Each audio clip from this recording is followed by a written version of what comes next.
The work differs offshore in that you're not the lead lawyer, but you are part of the team delivering the transaction. So one of the things that we try and do at Carey Olsen is work as the offshore team of the onshore firm.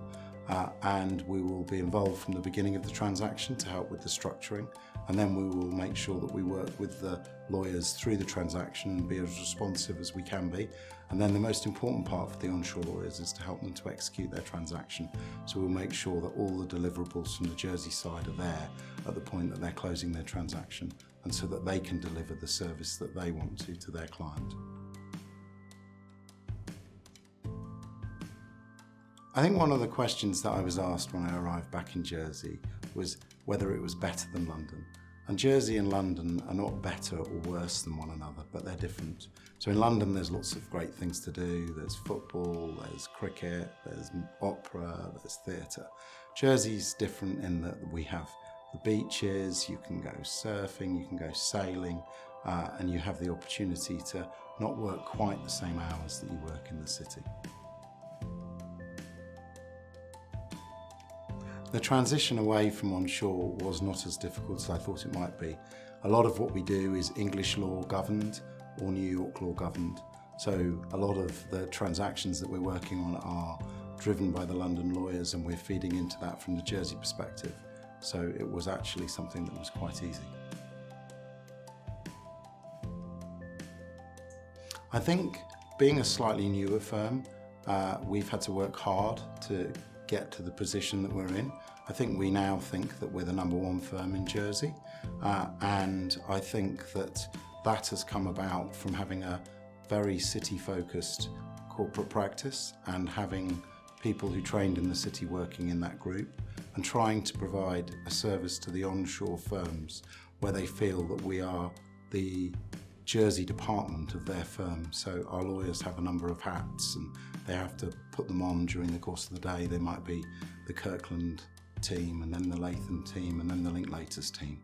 And that's something that we use to differentiate ourselves from the other firms.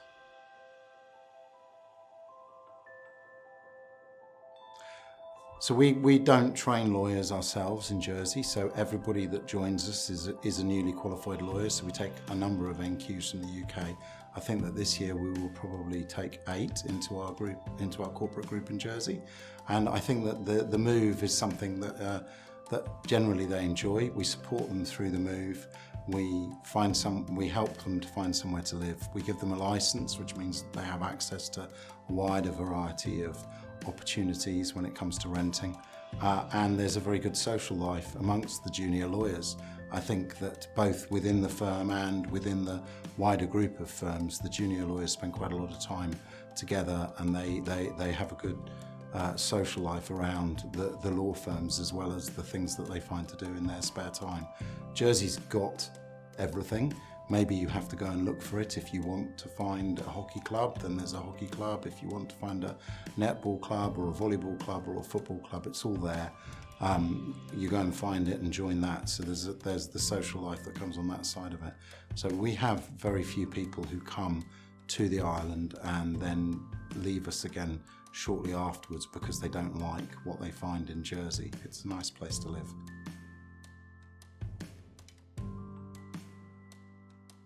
I think I was surprised by the quality of the work.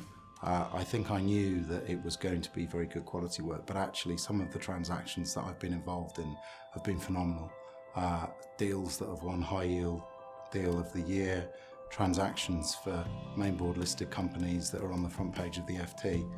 One of my partners worked on a fund that everybody knows, the biggest fund in the world.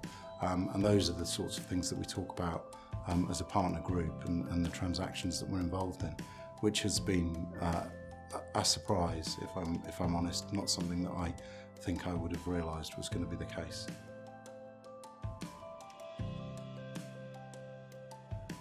I think my last piece of advice would be to keep Jersey or Guernsey in mind when considering a career move. There's so much we could talk about. There are so many different things that we could go into. There's so much we could talk about within the office, outside of the office, how well connected the islands are. But I think understanding that those opportunities are there, and how close those opportunities are to home, wherever that may be within the UK, is a really important thing for people to keep in mind.